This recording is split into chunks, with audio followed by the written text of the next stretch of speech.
Like my diet's, it's essentially like, all these little cold water fish, salmon and sardines and herring and mackerel and anchovy, and then a ton of liver and heart and kidney and marrow and broth, and about 80% just nose to tail meats and fish.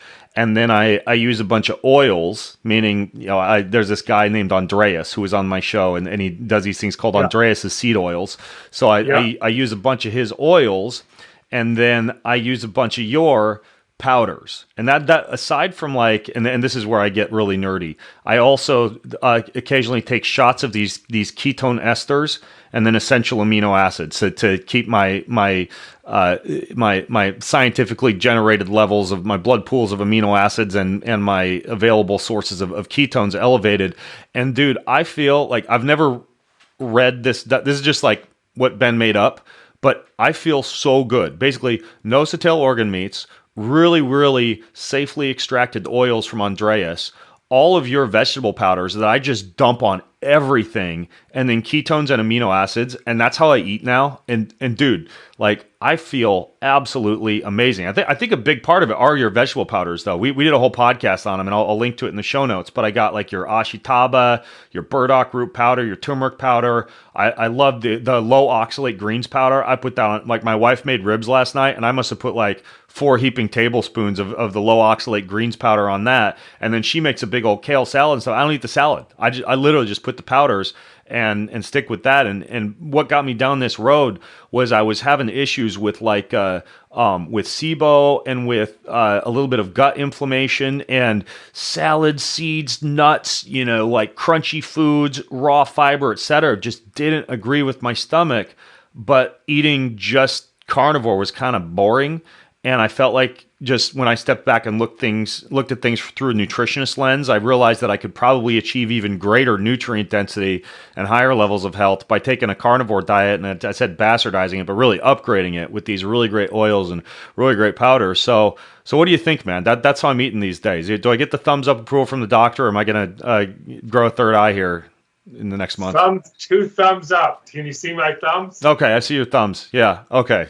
Yeah. Totally. I mean, I'm not necessarily saying that's everybody should eat like that. Like, but for what you described, there's so many things about this, choice of me not being a doctor. And one of them was I stopped believing in what we call diseases, and more, I started seeing it. Everybody had their story.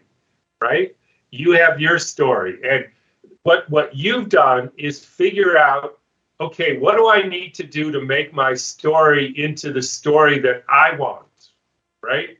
Here's how I want to live. I want to be this strong and this clear, and you worked with it and figured it out, and more power to you. Yeah. It sounds absolutely fabulous to me. Yeah, well, I get these crazy ideas now. I know we're getting long in the tooth, and we got to go pretty soon. I get these crazy ideas. A lot of people these days, they go off and they do like ayahuasca and iboga and plant medicine journeys and come back with all their downloads and stuff. And I got down that road. Like I tried every freaking plant medicine known to man, and just journeyed deep, and got in the whole psychonaut thing, and was just pretty much turning to those type of things for my big personal and business and relationship breakthroughs. And then I had this moment about, oh gosh, I think it was almost 2 years ago. I thought I'm a Christian, and I'm going to Mother Earth and asking questions of all these plants, and I'm not actually really sitting and asking the same questions of God. And so I began to get up really early in the morning, and I just sit for anywhere from 20 to 45 minutes in my basement, just talking with God and listening with God, and with a journal open in front of me and a pen or a pencil, and I just ask about certain things, diet, relationships, business plans, an article I'm working on, questions to ask on a podcast, whatever. And every single morning, I just let my hand move as God speaks to me, and I just write down all my insights. And so even when it comes to simple things like how should I be eating today, this concept of intuitive eating, it's kind of like upgrading that and doing intuitive eating, but throwing God's wisdom into the mix. And man, I come up with ideas now just sitting in the basement every morning at about 4:30 a.m. and listening to the voice of God. And I realize that sounds kind of woo woo to a lot of people, but that's how I'm getting the majority of my wisdom and making the majority of my life's decisions these days. Ben, it sounds absolutely wonderful to me. And I only have one thing to say about that, because I do something actually very similar. But here is what I found, and I'd love to hear your opinion on this. The key is, so I often think, this may sound weird, but if I refer to it as my angel. So I talk to my angel, who I think then communicates to God.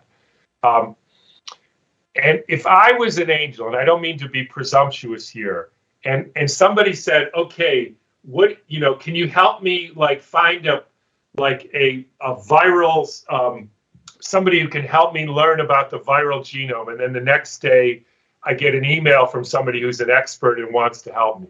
But my point here is, if I'm going to ask, and then, what I get is a message is, oh, you should eat liver. And then I say, I don't like eating liver. I'm not going to eat liver.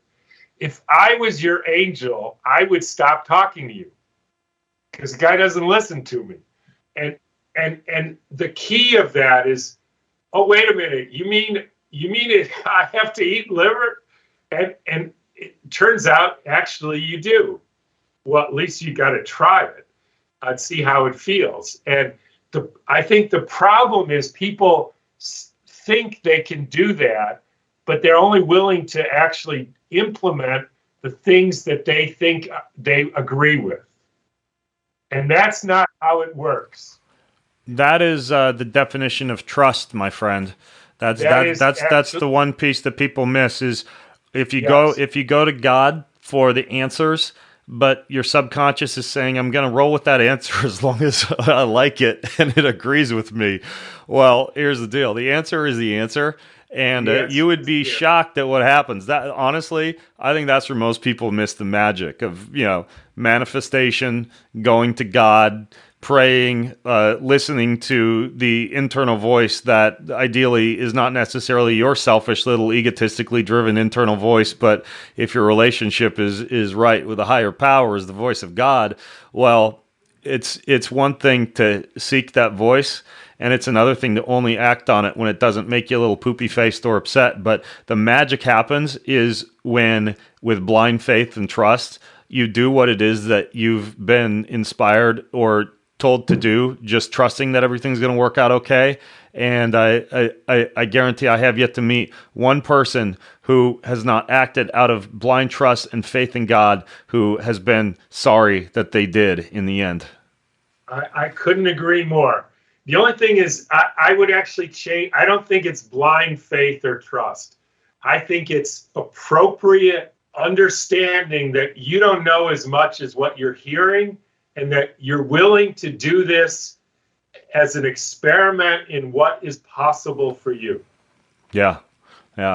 Well, I think that's a perfect place to end, because we're kind of out of time anyways.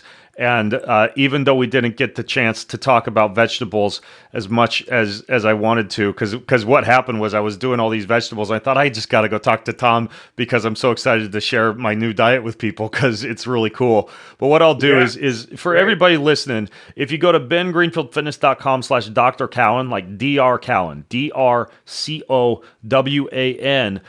we actually had a really great podcast about vegetables and vegetable powders. And I'm going to link to that one in the show notes. And I'm also going to link to Thomas's it's a beautiful webpage with all these wonderful heirloom vegetables that he powders and ships out in these Miron glass jars. I love them. It's like Christmas when these things arrive and I get to figure out what goes well with what. And I have it's like when my vinegars arrive and my oils arrive, I do little tastings. I spread them out on the table. I take a little bit of this, a little bit of that. So try out the powders if you haven't yet. And of course, I realized that after listening to this podcast that was a little bit of a pattern interrupt, hopefully, that you may have your own questions questions or comments or feedback. So I would encourage you, if you have your own thoughts to add, go to bengreenfieldfitness.com/Dr. Cowan, bengreenfieldfitness.com/DRCOWAN.